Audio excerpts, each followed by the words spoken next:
I am 32, I live in a shoebox apartment on the Upper West Side, and my best friend is a notebook with coffee stains. Every December, New York pretends it is a snow globe, and I pretend I am fine with being single, both of us lying with enthusiasm.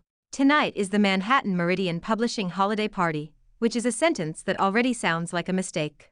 My dress is rented, my bra is plotting treason, and my confidence is somewhere on the L train, delayed for reasons unknown. I stand in the ballroom under chandeliers that look expensive enough to have their own therapists. People laugh like they are paid per decibel, and I clutch a champagne flute like it is a life raft.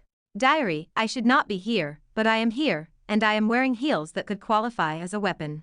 Across the room, Ethan Gray surveys the crowd with the calm of a man who has never lost a sock in the dryer. He is 35, sharp jaw, sharper suit, and a gaze that can turn a typo into a confession. He is my boss, my editor-in-chief, and the reason my Fitbit thinks I am training for an ultra-marathon. He once called my copy edits a heartfelt tribute to chaos, and I still dream about it, which is a problem. On the other side of the room, Luke Hansen leans against the bar like he was born under neon. He is my childhood best friend, 33, dimples, easy grin, and the kind of warmth that makes you forget you have a to-do list. He owns a coffee shop 2 blocks from my office, and he came back from Seattle like the universe decided to bully me personally. Luke catches my eye and lifts his glass, and my stomach performs a gymnast routine without consent. Diary, this is the part where I act cool, which will be funny in hindsight. Zoe Miller, 28 and permanently glossy, glides past me with a smile that could cut glass. She works in editorial, and she treats my existence like an unpaid internship she wants to cancel. Lily, she says, stretching my name like gum, you look so brave in that dress. I laugh too loudly, because I was raised on politeness and spite in that order. Thanks, I say, you look like you walked out of a catalog and into a plot. Zoe blinks, then smiles wider, because she loves a fight as long as she can frame it as charm. Ethan's voice appears behind me like a cold front. Jones, he says, stop threatening the furniture with your elbows. I freeze, because my elbows have knocked over 3 drinks this month, and he keeps count. I am not threatening, I say, I am networking. You are holding a pen in one hand and a notebook in the other. Ethan replies, that is not networking, that is evidence. I glance down and realize my diary is in my clutch, like a gremlin I keep feeding. Diary, yes, I brought you, because I have trust issues and also because I am a fool. The CEO steps onto the stage to make a speech about family and synergy, and everyone claps on cue like trained seals in Kashmir. The bar reopens, and my nerves decide to go live, so I drink. Then I drink again, because the first drink did not fix my life fast enough. The music gets louder, the lights get softer, and my thoughts get blurrier, which is a recipe my therapist would call a warning. Luke approaches, and my heart tries to escape through my throat. Hey, he says, and my name sounds like a hug. You came, I manage. Of course I came, he says. I heard there would be free appetizers and unresolved feelings. I laugh, and it comes out like a hiccup in a rom-com. We talk about old times, about how he used to steal my fries, about how I used to pretend I did not care, and about how I absolutely cared. He brushes a crumb off my shoulder, and my brain forgets how to run basic operating systems. Diary, I am about to do something stupid, and you will be forced to witness it. A colleague drags Luke into a photo, and he disappears into the crowd with a promise to find me after. I stand alone again, with champagne courage and no adult supervision. I decide that I will confess, because apparently I want to lose my dignity before Christmas. I scan the room and spot a man in a dark suit with the same broad shoulders as Luke. The room sways politely, and I march toward him like a penguin with a mission. I grab the man's tie, because my body believes in drama. I have to tell you something, I say, loud enough to turn heads. The man turns, and Ethan Gray's eyes meet mine, and time stops, probably out of embarrassment. Diary, this is the moment where my soul tries to leave my body, but my heels trap it. I do not let go of his tie, because my hands do not receive updates. I mean, I say, you are not who I thought you were. That is usually how faces work, Ethan says, deadpan. The crowd hushes, because nothing fuels publishing people like other people's mistakes. Zoe lifts her phone, already recording, because she is a menace with good lighting. I hear my own voice, drunk and brave, like it belongs to someone who has never had to face consequences. Ethan, I announce, you are a cold-hearted ice statue, and I have endured your comments for years, but I pause, because even my brain wants to warn me, and it is losing the vote. But you look unfairly handsome when you stop scowling, I finish. Silence hangs for 3 seconds, then the room erupts in laughter and shocked whispers. Someone actually claps, which is either support or cruelty, and I cannot tell. Ethan's face is a storm cloud, but his hand reaches out to steady me as I wobble. Lily Jones, he says softly, which somehow feels more dangerous than yelling. Tomorrow, my office, 8 a.m. My stomach drops, and my mouth keeps talking anyway, because my mouth is an unreliable narrator. Yes, I say, I will bring my soul for inspection. Ethan releases my tie grip, pries my fingers away like I am a toddler with scissors, and steers me toward the exit. As we move, my clutch pops open, because of course it does, and my diary slips out like a confession with legs. The notebook lands on the floor with a soft slap that sounds like judgment. Ethan bends, picks it up, and looks at the cover where I have written, in glitter pen, Lily's Christmas comeback diary. I watch his eyes flicker, and I swear I see amusement, which is illegal in his face. Is this yours? He asks, holding it up like a dangerous artifact. I make a noise that is half yes and half the sound of my career ending. Ethan slides the diary into his coat pocket, as if it belongs there, as if my secrets are now his property. I will return this when you are sober, he says. I am escorted out into the cold, and the city air sobers me just enough to register horror. Diary, you are in his pocket, and I am going to die. I stumble into a cab and text my best friend, Priya, 3 skull emojis and the word help. The next morning, my alarm screams, my head throbs, and my self-respect files for divorce. I dress in black, because morning feels appropriate. At 8 a.m., I stand outside Ethan Gray's office and contemplate faking my own disappearance. His assistant waves me in with a pitying smile. Ethan sits behind his desk, perfectly composed, like he was born at 9 a.m., with a coffee and a grievance. My diary lies on the desk, closed, but it radiates embarrassment like heat. Sit, Ethan says. I sit, because my legs do not trust me to stand. Do you remember last night? He asks. I remember wanting to crawl into a vent, I say. That is an improvement, he replies, and I blink, because was that almost kind. He slides the diary toward me with 2 fingers, like it might bite. You dropped this, he says. I know, I whisper, and I am sorry. Ethan leans back, studies me, then taps the cover once. Your diary, he says, is more compelling than the last 3 manuscripts Zoe tried to pitch. I choke on nothing. You read it, I accuse. I schemed, he corrects, to identify the owner, because it contains your name on page 1, in case you were wondering. My face burns. Page 1 also contains your list titled Reasons Ethan Gray is a Villain, he adds. I squeeze my eyes shut. Do you want to fire me? I ask. Ethan's mouth twitches, which is the closest he comes to smiling without a lawyer present. No, he says, I want you to stop editing like you are sprinting through traffic. That is my process, I mutter. It is a bad process, he says, then pushes a stack of pages toward me. Fix these, he adds. I stare at the pages and realize they are from our biggest holiday release, and they have my handwritten notes all over them. Why are these here? I ask. Because you are the only person in this department who notices when a paragraph is lying, Ethan replies. My chest tightens, because that sounds like praise, and I do not know how to accept it. I take the pages and clutch my diary like a shield.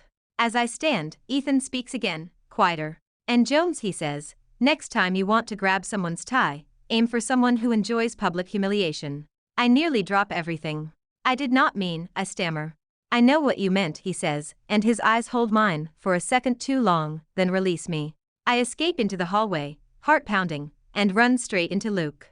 He stands there with 2 coffees, and a look of concern that makes me want to confess my entire life. Hey, he says, are you okay, Lil?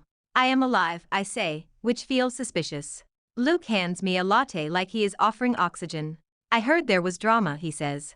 There was a funeral, I reply, and I was the deceased. He laughs, and it softens the corners of my panic. Did you mean to confess to Ethan? He asks gently. I meant to confess to you, I blurt, then immediately regret existing. Luke's eyes widen, then warm, and he leans closer. Say that again, he says. Before I can, Ethan's office door opens behind me. Ethan steps out, sees Luke, sees the coffees, and the air temperature drops 5 degrees. Hanson, Ethan says, as if Luke is a stray dog he did not invite inside. Gray, Luke replies, bright as sunshine, did not know you were Lily's new hobby. I choke. I am her employer, Ethan says. And I am her friend, Luke says, the one who brings caffeine, and does not assign punishment writing. Ethan's gaze flicks to the latte in my hand. Jones, he says, your deadline is 4 p.m. Luke smiles, but it looks like a challenge. Lil, he says, I will see you tonight. He walks away, and I watch him go, my brain caught between warmth and confusion. Ethan watches too, then turns to me. Do not let him distract you, Ethan says. From what? I ask. From your job, he answers, but his voice makes it sound like a different question. I return to my cubicle and open my diary, because the only way I know how to breathe is through sarcasm. Diary entry, December 12th. I accidentally proposed emotional chaos to the wrong man, and now 2 men are standing on either side of my life like dueling Santas. Work becomes a marathon of red pen and accidental flirting. Ethan edits my edits 3 times, with notes that start as insults and end as compliments in disguise. Your metaphor is actually decent, he writes, which is basically a love letter in his dialect.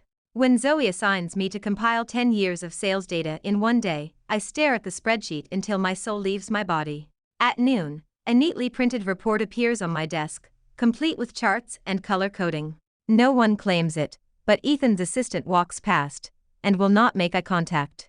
I look up at Ethan's glass office wall, and catch him watching me, then looking away like he has been caught doing charity. Luke shows up daily with coffee and pastries and a grin that makes coworkers sigh like they are watching a show. He calls me Lil like it is a promise, and he leaves little notes on my cup. Reminder, one says, you are allowed to be adored. I nearly cry in the break room over foam art. Ethan walks in, sees the cup, and his expression tightens like a knot. Stop drinking sugar, he says. It is not sugar, I reply, it is hope. Hope makes you sloppy, he says. Hope makes me human, I snap. His eyes flicker, and for a moment he looks like he wants to argue and apologize at the same time. Be human after 4, he says finally, and walks away. I write in my diary at lunch, furious and thrilled. Diary, Ethan Gray is an emotional tax audit, and yet I keep paying. The next morning, Priya corners me by the office kitchen, and shoves a muffin into my hands like it is first aid. Eat, she commands, you look like you got hit by a sleigh. I got hit by my own mouth, I say. Priya's eyes sparkle. I heard you grabbed Ethan Gray's tie, she whispers, delighted. Please do not say that sentence, I beg. Priya grins and lowers her voice. Half the office has already said it, she says. Zoe is selling commentary like it is a podcast. I groan and lean my forehead against the fridge door, which is cold and emotionally appropriate. Priya pats my shoulder. Listen, she says, if your life is going to be a disaster, at least make it entertaining. It is entertaining, I mutter, just not for me. That afternoon, the office announces Secret Santa, because nothing says holiday cheer like forced intimacy and budget caps. Zoe immediately suggests that we draw names in front of everyone, smiling sweetly like she is planning a public execution. I draw a slip from the bowl and unfold it to find Ethan Gray's name staring back at me. My soul leaves my body again, then returns, exhausted. Priya draws my name and winks like she has been blessed by chaos. Ethan glances at his own slip, expression unreadable, then looks up at me for a beat too long. I pretend to be fascinated by the ceiling tiles. The next day, Luke arrives with coffee and a paper bag that smells like warm sugar. I baked, he says proudly. You baked, I repeat, suspicious. Luke lifts the bag and reveals cookies shaped like tiny books. They are romance novels, he says, because apparently that is what you live in. I laugh, then glance around. Do not bring those to my desk, I whisper. Ethan will pretend he hates them, and then judge my soul. Luke's grin turns mischievous. Maybe I want him to judge, he says. Maybe I want him to know you have options. I glare at him. Luke, I warn. He holds up his hands. Sorry, he says, I get jealous, it is festive. At lunch, I try to buy Ethan a Secret Santa gift online, and I fall into a rabbit hole of gifts for men who hate joy. I settle on a leather notebook cover, because he cannot criticize paper. When the package arrives, I trip over a chair leg and slam my shin into my desk. I make a noise that sounds like a dying goose. Ethan's head lifts over his glass wall, and he appears at my cubicle in 3 steps. Jones, he says, eyes scanning me, are you injured?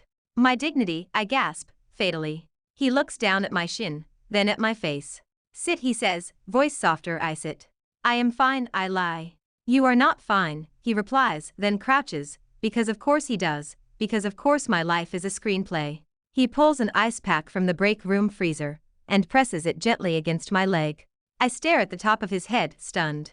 What are you doing? I whisper. preventing you from suing the company, he says. But his hand is careful, and his knuckles brush my skin. My heart stutters. Behind us, someone coughs loudly, and I look up to see Zoe pretending to scroll on her phone, while watching us like she is taking notes for a villain monologue. Ethan follows my gaze, then straightens, his face turning back into ice. Back to work, he says to me, then adds, without looking at Zoe, and stop loitering. Zoe smiles like a saint.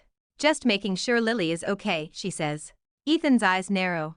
That is not your job, he replies. The day before the board meeting crisis, Meridian hosts a holiday reader event planning session, because we cannot have peace in December. We are supposed to turn the lobby into a winter wonderland, and convince authors to smile for cameras. Ethan assigns me as lead coordinator, which feels like being asked to juggle knives while wearing mittens. Luke offers his coffee shop as a partner vendor, which is both helpful and emotionally complicated. Ethan approves the vendor list with a single sharp nod, but his pen pauses on Luke's name like it wants to stab it. Is this necessary? Ethan asks. It is coffee, I say. It is always necessary. Ethan glances at me. Fine, he says, but keep him in the lobby. Luke hears this and laughs. Ah, Luke says, he is territorial. Ethan's gaze turns glacial. I am professional, Ethan replies. Luke's grin widens. Same thing, he says. During setup, I try to hang snowflake decorations and get my hair tangled in fishing line. I flail, and a paper snowflake slaps me in the face like a tiny insult. Luke steps in and carefully frees me, fingers gentle near my ear. You are adorable, he murmurs. I am a hazard, I whisper. Ethan walks by at that exact moment, carrying a box of books, and pauses. His eyes land on Luke's hand near my hair. The box shifts in his grip, and for a second I think he might drop it out of spite. He does not, because he is controlled, but his jaw tightens. Jones, he says flatly, try not to get strangled by seasonal decor. I am trying, I say, cheeks burning. Luke smirks. Want me to supervise her, he offers. No, Ethan says immediately. Luke's eyebrows lift. That was fast, he says. Ethan turns and walks away, and I watch him go with a sudden, sharp pang. Diary, why does Ethan's jealousy feel like sunlight and danger at the same time? On the morning of the event rehearsal, the elevator breaks, and we have to carry boxes up the stairs like we are training for a punishment montage. I nearly fall on the third flight, and Ethan catches my elbow without a word. His grip is firm, his touch steady, and he does not let go until I regain balance. Thank you, I breathe. Ethan's eyes flick to my mouth, then back to my eyes. Watch your step, he says quietly. Luke appears behind us with 2 cardboard trays of cups. Hot chocolate, he announces, because you all look like you have been robbed by gravity. He hands me a cup first, then offers one to Ethan. Ethan stares at the cup like it might be poisoned. Luke's smile turns bright. It is free, Luke says, I promise it is not a business pitch. Ethan takes it with 2 fingers. It better not be, he says. Luke laughs. You are cute when you are threatened, Luke says. Ethan's eyes narrow. I am not threatened, he replies. Priya whispers to me, he is so threatened, and I nearly choke on cocoa. That afternoon, Zoe accidentally deletes a shared folder of event assets, and my stomach drops. I scramble to recover files, hands shaking, while the lobby decorations sag like my patience. Ethan appears beside me, silent, and plugs a drive into my computer. A backup folder pops up, neatly labeled. Where did you get this? I ask. I made it, he says. Why? I whisper. Ethan's voice is low. Because you deserve safety nets, he says, then straightens, as if he did not just reveal a piece of his heart in a sentence. Zoe watches from across the room, her smile slipping. I feel the air around us shift, like a storm gathering in glitter. The week before Christmas, Meridian Publishing plans a holiday launch for a celebrity memoir that is supposed to save our quarter. The author's team is demanding, the schedule is brutal, and the manuscript is a labyrinth of half-truths and missing commas. Ethan calls a meeting, and the conference room smells like stress and peppermint. Listen carefully, he says. This release needs to be perfect, or we lose the account, and half of you lose your jobs. Everyone nods, except Zoe, who flips her hair like she enjoys disaster. Ethan assigns sections, and my section is the final proof, the one that catches everything before print. Zoe smirks at me as if she has already written my eulogy. After the meeting, she corners me by the copy machine. Big responsibility, she says. Do you think you can handle it, Lily? I handled your passive aggression for 2 years, I say, so yes. Her smile sharpens. Just do not spill coffee on the files, she says. I pretend not to flinch, because last month I did spill coffee on a file, and Ethan still has the stain framed in his memory. That night, Luke closes his coffee shop early and insists on taking me to see the Rockefeller tree.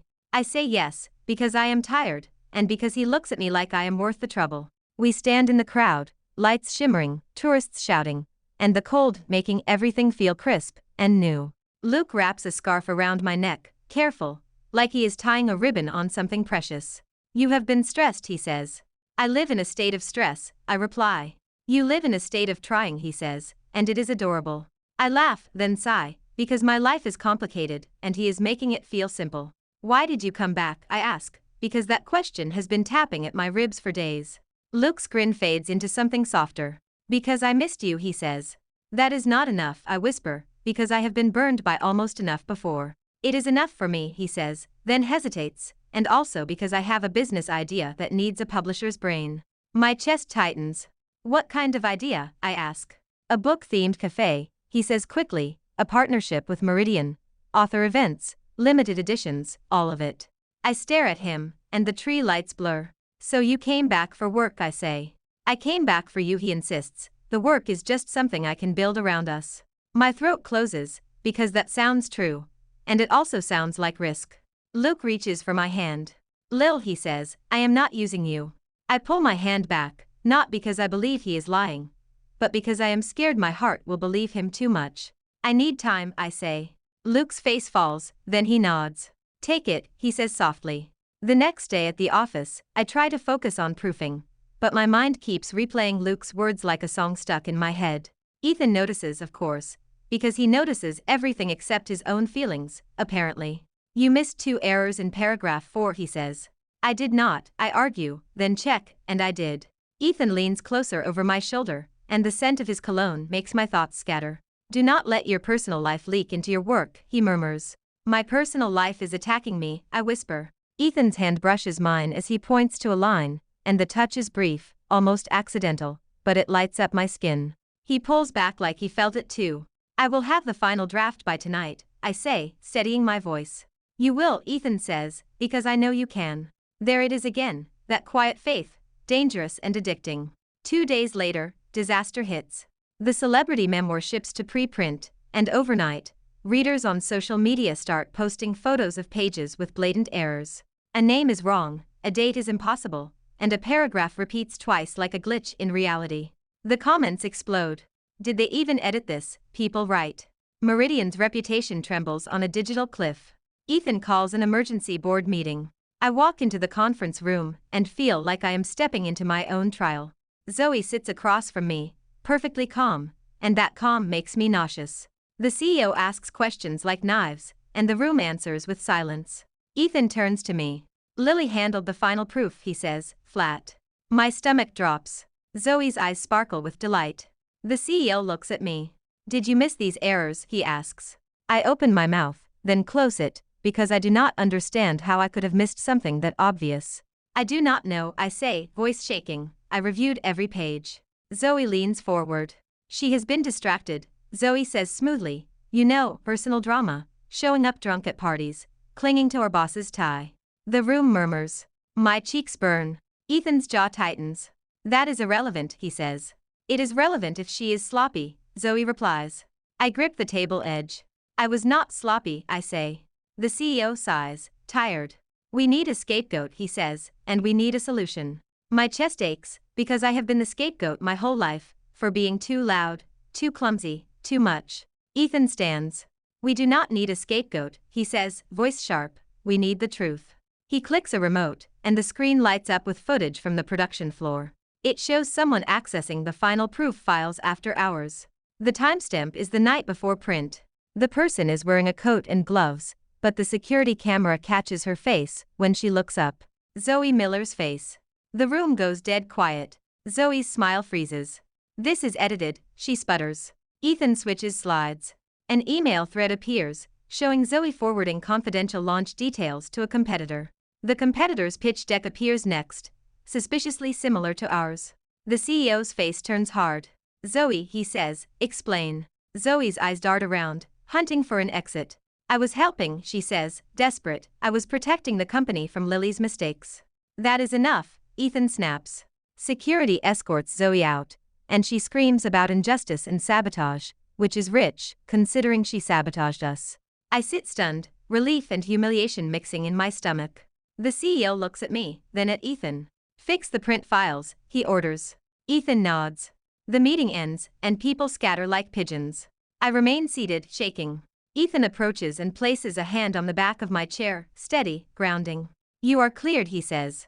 I was almost fired, I whisper. You were never the problem, Ethan replies. I look up at him, and his eyes are softer than I have ever seen. Why did you have those recordings ready, I ask. Ethan hesitates. Because I pay attention, he says. That is not an answer, I say. Ethan's throat moves as he swallows. I suspected someone was targeting you, he admits, so I checked. Why would you check for me, I ask, and my voice cracks, because the question is bigger than the meeting. Ethan's gaze holds mine. Because you matter, he says quietly. The words land like snow, silent and overwhelming. Before I can respond, Luke bursts into the office lobby, breathless. I heard, he says, scanning for me, are you okay? I stand, and Luke reaches me in 3 long strides, pulling me into a hug that smells like cinnamon and safety. I cling to him for a second, because I needed comfort, and he offered it without conditions. Over Luke's shoulder, I see Ethan watching, expression unreadable, and something twists in my chest. Luke pulls back and cups my face. I would have burned down the building if they fired you, he says. That seems illegal, I whisper. It would have been romantic arson, he replies, trying to make me smile. I do smile, weakly. Ethan clears his throat. Hanson, he says, stiff, thank you for your concern. Luke turns, smile fading into wary respect. Gray, Luke says, I brought evidence too. He holds up a flash drive. I have a friend at the competitor, he explains. They admitted Zoe sent them our deck.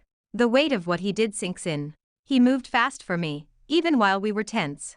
My chest aches again, in a different way. Ethan nods once, as if filing it away. Good, he says. Luke looks at me, eyes searching. I told you, Luke says softly, I am on your side. I nod, but my thoughts are tangled. That night, I open my diary and write until my hand cramps. Diary, Zoe is gone, my job is safe, and I should feel victorious, but my heart is a courtroom, and both men are arguing in it. The next week is a blur of crisis management. We issue corrections, redo the print run, and Ethan works beside me until midnight, sleeves rolled up, hair slightly messy, which should be illegal for morale. At 1 a.m., he hands me a takeout box of noodles without looking at me. Eat, he orders. I can feed myself, I protest. Apparently you cannot, he says, and then, quieter, please. That small word cracks something open in me. I eat, and we work, and the silence between us feels full, instead of empty. At 2 a.m., I yawn and accidentally rest my head on my hand, and my elbow nudges my coffee. The cup tilts. Time slows. Ethan's hand shoots out and catches it mid-spill. His fingers wrap around mine, steady. I stare at our hands, connected, and my breath catches. Ethan does not let go immediately. You are exhausting, he murmurs. You are terrifying, I whisper. His eyes lift to mine, and for a second it feels like the whole city is holding its breath. Then Ethan releases me and steps back. Go home, he says, voice rough, before you collapse. I gather my things, heart pounding, and walk out into the cold night, wondering when my life turned into a romantic suspense novel. 2 days before Christmas Eve, Luke asks me to meet him at his coffee shop after work. I agree, because I owe him honesty, and because avoidance is not a long-term plan. The shop is warm, lights strung across the ceiling, and the smell of gingerbread makes my eyes sting. Luke sets a plate of cookies in front of me like he is offering peace. I am sorry, he says, for springing the partnership idea on you. I am sorry, I reply, for acting like you had an agenda when you showed up for me. Luke exhales. I do have an agenda, he says, then smiles sadly. I want you in my life, every day, not as a memory, not as a what-if. My throat tightens. I am scared, I admit. I know, Luke says, but I am not the kind of scared you need to run from. He reaches into a drawer and pulls out a folder. This is the proposal, he says, pushing it toward me. It is optional, and it does not depend on you dating me. I open it and see plans, budgets, designs, and a line that says, in bold, Lily's approval not required. My eyes burn. You did that for me, I whisper. I did it for you, Luke says, because I do not want you to feel trapped, ever. For the first time, I see what he is offering, not just romance, but safety. And yet, My mind flashes to Ethan's quiet pleas, and my heart aches in a way I cannot explain. Luke watches me, and his smile turns gentle. You do not have to decide tonight, he says. I laugh bitterly. It is Christmas, I say, everything demands decisions. Luke reaches across the table and squeezes my hand. Then decide one thing, he says, that you deserve to be chosen, even by yourself. I leave the coffee shop with a folder under my arm and snow in my hair. Outside, my phone buzzes. A message from Ethan. Roof. 9 p.m. Meridian Building. Come alone. I stare at the text, pulse rising. Diary, if I go to the roof, I might ruin everything, and if I do not, I might ruin myself. At 9 p.m., I stand in the elevator, ascending, clutching my coat closed like it can keep my heart from escaping. The doors open to the rooftop, and the city sprawls beneath me, glittering and loud. String lights line the railing, and a small table holds 2 mugs of hot chocolate. Ethan stands near the edge, coat collar up, hands in his pockets. He turns when he hears me, and the wind lifts his hair in a way that makes him look younger, less carved from stone. You came, he says. I do not know why, I admit. Ethan nods, as if he respects honesty even when it is messy. I owe you something, he says. A raise, I say automatically. Ethan's mouth twitches. That too, he replies, then reaches into his coat and pulls out a notebook. It is the same model as my diary, same cover, same size, except the glitter pen is missing. My breath catches. You bought another, I whisper. I bought the same one, Ethan says, voice low, after I found yours.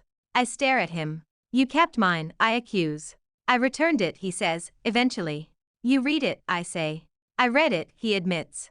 The confession hangs between us raw. Ethan opens his notebook and flips to a page, then hands it to me. I read his handwriting, neat and controlled, and yet the words are startlingly vulnerable. Lily spills coffee again, the entry says, and the whole office laughs, but I want to stand between her and their laughter. My throat tightens. Another entry. She thinks I am cruel, it says, but cruelty is easy, and caring is the part that scares me. My eyes blur. I flip again. Luke is back, it says, and she smiles like the sun returned, and I hate that I cannot be the reason she smiles that way. I look up at Ethan, stunned. You wrote this, I whisper. Ethan's jaw clenches. I did, he says.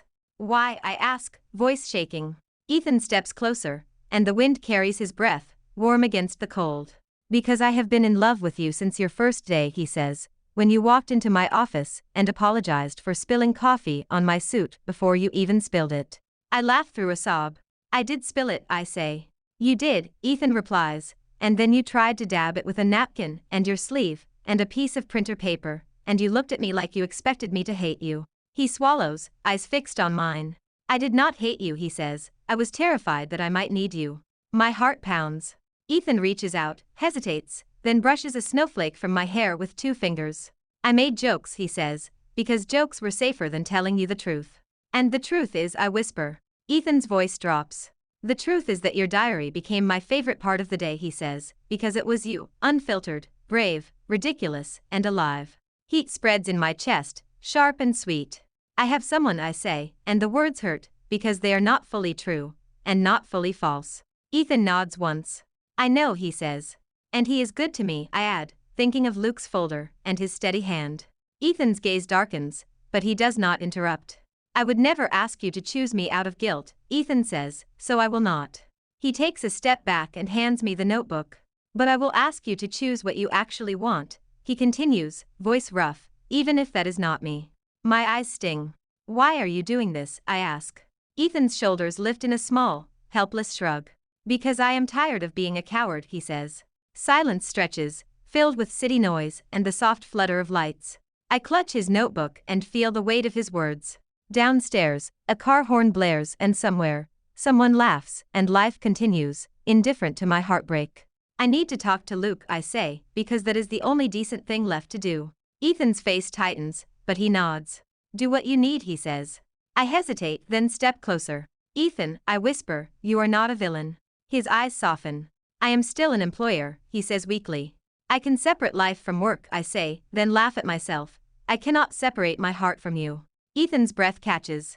I turn and leave the rooftop before I can do something I cannot undo. On the sidewalk outside, snow starts to fall, slow and gentle, like the city is trying to apologize.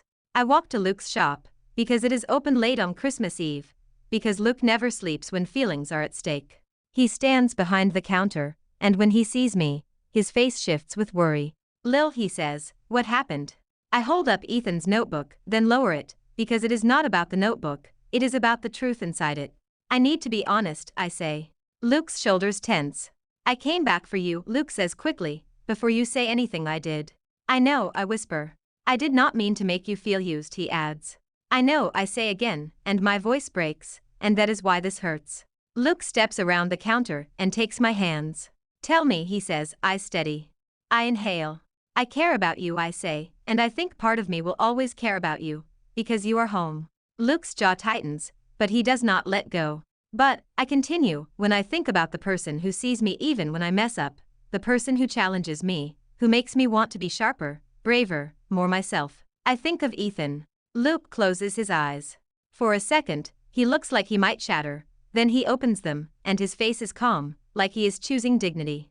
I knew, he says softly, not at first, but I knew when he caught you before you fell in the lobby, and you did not even notice because you were laughing. Tears spill down my cheeks. I am sorry, I whisper. Luke wipes my tears with his thumb, gentle. Do not apologize for choosing what is real, he says, voice thick. I shake my head. You deserved, I begin. I deserve someone who chooses me the same way, Luke finishes, forcing a smile, and I want you to have that too. He reaches behind him and pulls out a small box. My heart jumps, then sinks. It is not a ring, Luke says, reading my face, relax. He opens it and reveals a gingerbread man with icing that says go be happy. I laugh and sob at the same time. Luke presses the box into my hands. Take it, he says, and take my blessing, even if it is a little bruised. I clutch the box like it is a lifeline. Can we still? I begin. Luke shakes his head. Not now, he says, maybe later, when it does not hurt, but right now. I need space to become the version of me who can smile at your happiness. I nod, because that is fair, because he is fair, because he always was. Luke steps back, then lifts his chin. Go, he says, before I change my mind and start that romantic arson plan. I laugh through tears. I will miss you, I say. I will miss you too, Luke replies, but I would rather miss you than keep you. I leave the coffee shop and step into the snow, my heart raw, my hands shaking. I text Priya, I did a good thing, and it feels like being punched, and she replies, that is growth, babe. Also do not trip. I nearly trip. I arrive back at Meridian's building, breath steaming, cheeks cold.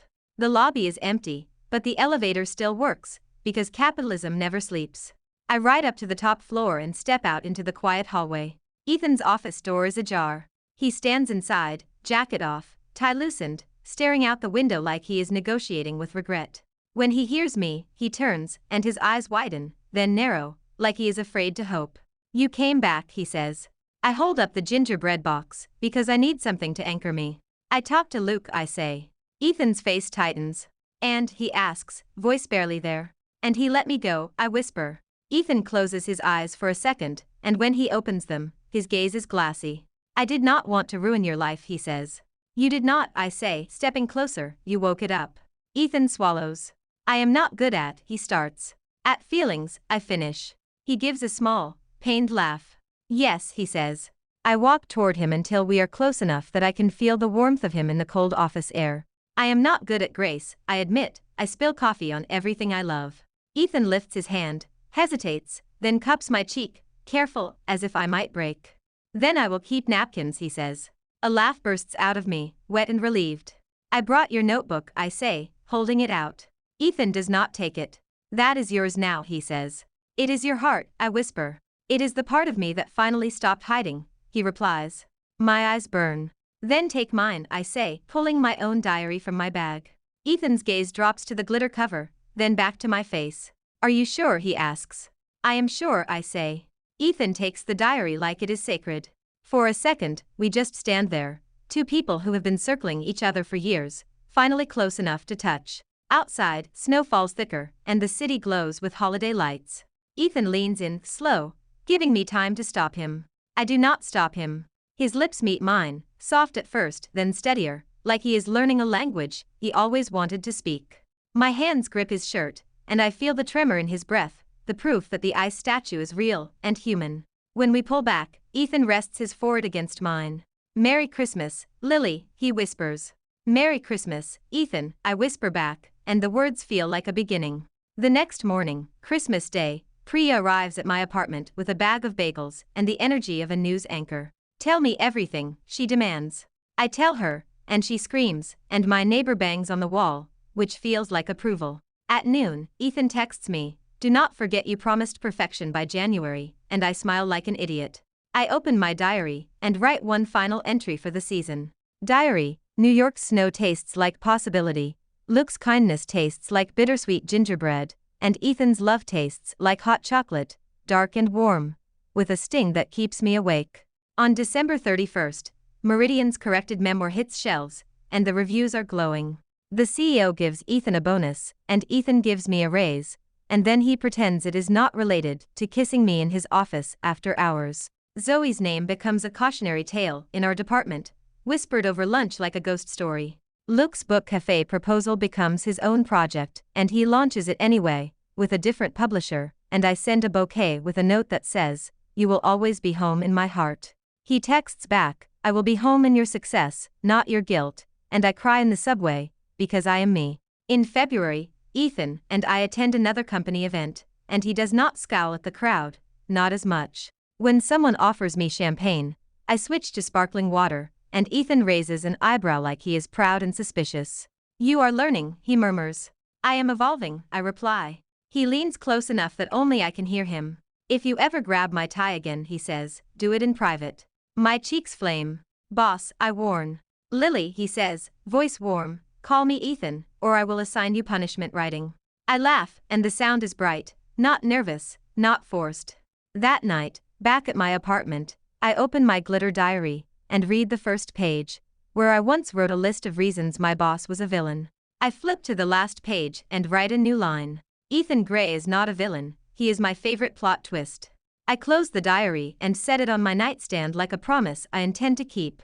Outside my window, the city hums, and somewhere, a coffee cup waits to be spilled, but for once, I am not afraid.